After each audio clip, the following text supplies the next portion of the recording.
오늘 본문의 말씀은 좁은 문에 관한 예수님의 교훈이십니다. 주님께서는 말씀하셨습니다. 13절이죠. 좁은 문으로 들어가라. 멸망으로 인도하는 문은 크고 그 길이 넓어 그리로 들어가는 자가 많고 생명으로 인도하는 문은 좁고 그 길이 협착하여 찾는 이가 적음이라 하셨습니다. 생명으로 인도하는 문이 좁다, 협착하다 그렇게 말씀하셨습니다. 또 멸망으로 인도되는 문은 크고 넓다라고 말씀하셨습니다.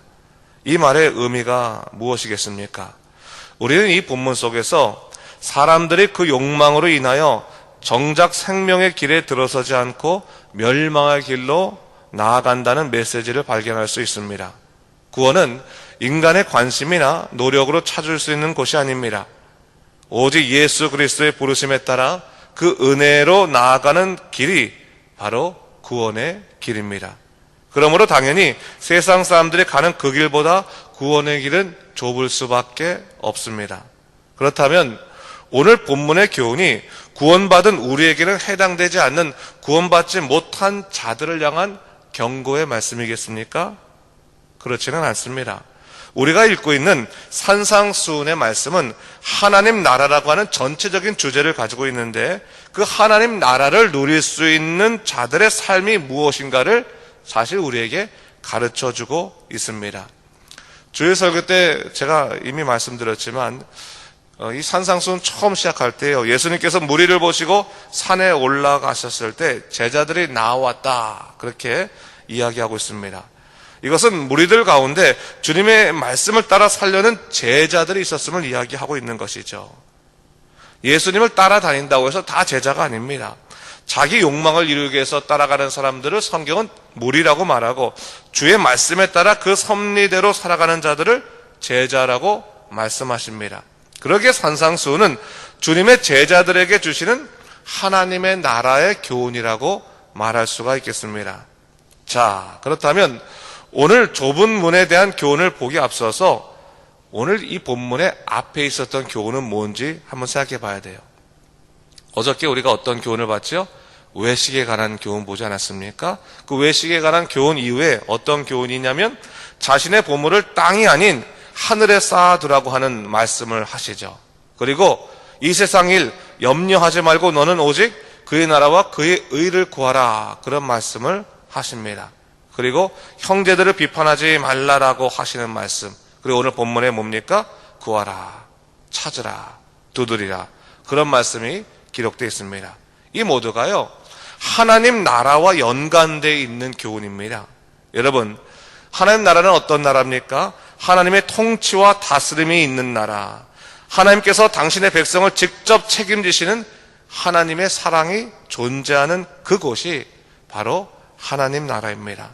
그렇다면 이 좁은 문의 교훈은 앞의 교훈과 어떠한 관련성을 갖고 있을까요? 이는 하나님의 사람으로 어떻게 그 주어진 인생을 살아갈까 바른 삶의 목적에 관한 그 교훈을 주고 있다라고 볼 수가 있겠습니다. 구약의 출애굽기를 보게 되면요, 하나님께서 이스라엘 백성들을 애굽에서 이끌어서 광야로 들어가게 하신 것을 볼 수 있습니다. 아마도 그들은 이 여행을 떠나면서 불필요한 모든 거추장스러운 짐들을 내어버릴 수밖에 없었을 것입니다. 그리고 가장 소중한 것들을 중심으로 짐을 꾸렸을 것이 틀림이 없습니다. 무엇부터 했을 것 같아요? 생명에 직결되는 음식을 시작해서 자기에게 꼭 필요한 것들만 추려서 여행을 떠나야만 했습니다. 근데 정작 이 떠난 광야의 길이 녹록치 않았습니다. 많은 짐들을 들고 가기에는 결코 쉽지 않았습니다. 그래서 그때 그들이 해야만 했던 것이 뭐겠습니까? 눈물을 머금고 자기에게 지금 필요치 않은 것들은 땅에 버리고 그리고 출발해 나아가야만 했을 것이라는 사실입니다. 여러분, 하나님께서요 당신의 자녀를 광야로 부르시어서 그 인생에 불필요한 것들을 버리게 하시는 거예요. 여러분, 신앙의 길이라는 것이 사실은 광야로 초대하는 길이거든요. 근데 하나님께서 버리게 하시는 거예요. 넌 이건 필요 없다. 내어버리게 하시는 거예요. 욕심들, 불필요한 것들을 내어버리게 하십니다.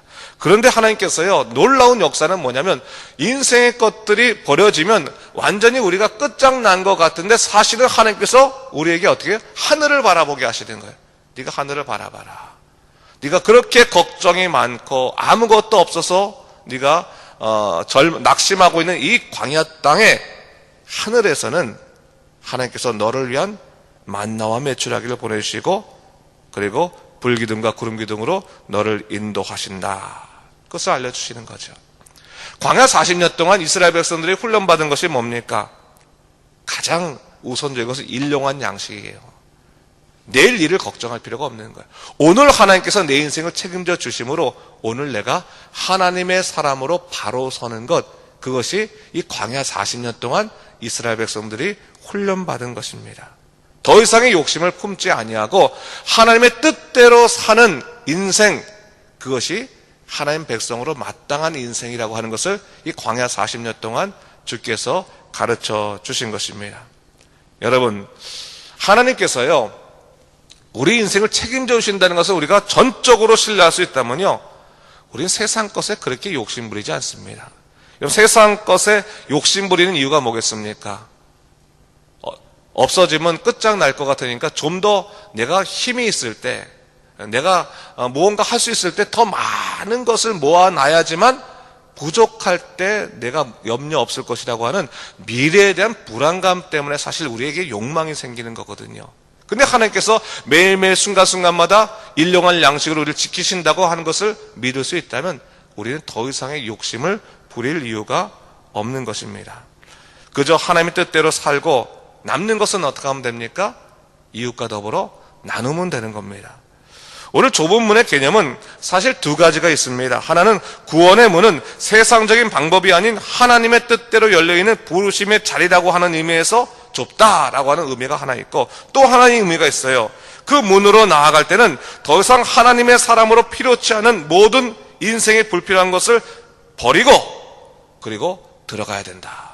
그 의미를 갖고 있는 겁니다. 그런 의미에서 오늘 본문의 앞에 7절에서부터 12절까지가 우리가 좀 명확하게 해석이 될 수 있는 겁니다.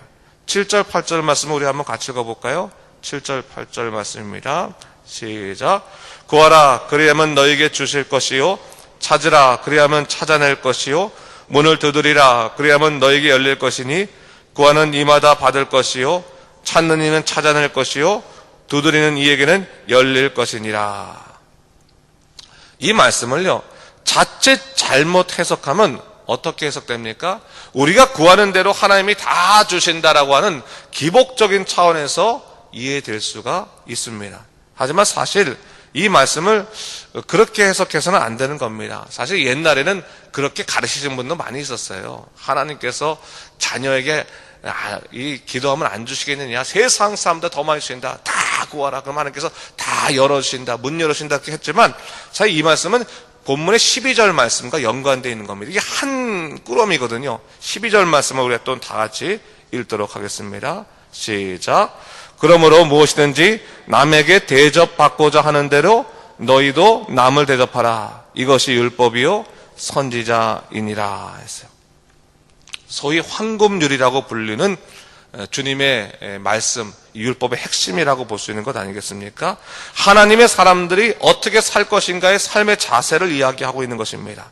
근데 여러분, 하나님의 사람들은요, 그 생의 문제로 인해서 너무 과도하게 근심하면 안 됩니다. 하나님을 믿는 사람들이라면 하나님이 이끄신다는 사실을 믿고 살아갈 수 있어야 하는 것입니다. 하나님은 우리의 아버지시기 때문에 우리의 마음의 염려와 근심을 다 아십니다. 우리가 해야 될 것은 뭡니까? 아버지의 도우심을 믿고 그분의 뜻대로 살아가야 한다고 하는 것입니다. 그런 의미에서 내일에 대한 근심으로 쌓아두었던 불필요한 소유들이 있지 않습니까? 그것들에 대해서는 나누라고요, 나누라. 하나님께서 널 사랑하시는데 구하면 주시지 않겠느냐? 찾으면 찾게 해주지 않겠느냐? 두드리면 열게 해주지 않겠느냐? 그 하나님이 너희 아버지신데 너가 그렇게 무슨 걱정을 하겠느냐? 너는 어떻게 됩니까? 너는 어떻게 살아야 되느냐? 하나님의 뜻대로 너희가 남에게 대접받고 싶다면 너희도 남을 대접하면서 그렇게 살아라. 그렇게 살아가는 것이 마땅한 삶이다라고 하는 것을 우리에게 가르쳐 주시는 것입니다. 결국 이 말씀은 뭡니까? 하나님의 사람들은 나눔의 삶과 섬김의 삶을 통해서 하나님 나라를 증거할 수 있다라고 하는 것을 얘기하는 거예요. 제가 보면요, 이런 경우 있어요. 가끔 그 텔레비전을 보고 나면 오히려 넉넉지 않은 사람들이 이웃과 많은 것을 나누는 것을 볼 수 있어요. 그렇죠?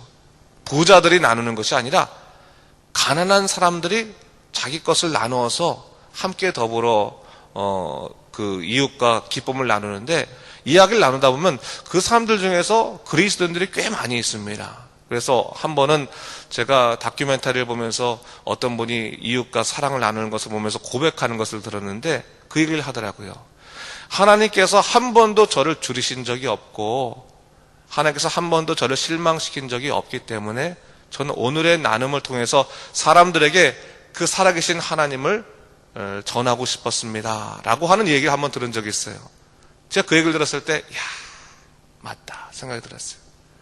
우리는 하나님이 우리에게만 크신 능력으로 역사하기를 바랄 때가 있어요, 솔직히. 근데 그것이 아니죠. 하나님은 누구에게나, 당신을 주로 섬기는 누구에게나 당신의 그 은혜의 팔을 벌리기를 원하시는 것이죠. 그렇다면 우리가 그 통로가 되어야 하는 것입니다. 남을 섬기고 또 다른 사람들과 나눔을 통해서 살아계신 하나님께서 오늘을 지키신다고 하는 그 믿음을 우리가 가질 수 있고 또 나눌 수 있도록 우리가 그렇게 살아가야 하겠습니다. 여러분, 우리 인생은 예수 그리스도로 인해서 온전히 구원받았습니다. 소위 입장권을 받은 것입니다. 그렇다면 그 길에 합당한 모습으로 우리 자신을 갖추어 갈 필요가 있습니다. 불필요한 염려와 걱정, 세상적인 욕심과 과도한 물질의 축적과 그런 것을 내려놓고 오직 복음 안에서 기쁨으로 살아가는 오늘의 삶을 추구해야 됩니다. 하나님이 일용할 양식을 책임지신다고 약속하셨다면 오늘 우리가 해야 될 것은 주의 은혜를 누리며 살아가는 것입니다. 내일의 염려로 인해서 오늘을 불신앙으로 보내고 있다면 그것은 잘못 사는 삶이죠. 하나님의 뜻대로 예수 그리스도와 깊은 영적인 교제를 통해서 믿음의 삶을 살아가는 여러분 되시기를 주님의 이름으로 축원합니다. 기도하겠습니다. 주 하나님 아버지 감사합니다. 오늘 말씀을 통해서 다시 한번 하나님이 책임지시는 나라, 하나님 나라의 삶에 관해서 우리가 보게 되었습니다. 주님은 우리에게 말씀하십니다. 내가 너 인생을 책임졌으니 네 인생에 불필요한 것들은 다 내려놓고 따라올 것을 말씀하십니다.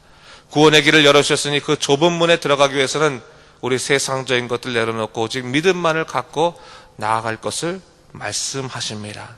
주여, 오늘 우리가 이 말씀을 잘 묵상하고 세상적인 염려가 아닌 오직 믿음으로 살아갈 수 있도록 인도하여 주시옵소서. 주신 은혜를 누리고 일용할 양식을 주시는 하나님을 신뢰하며 살아갈 수 있도록 인도하여 주시옵소서. 감사드리며 이 모든 말씀 우리 주 예수 그리스도 이름으로 간절히 기도드립니다. 아멘.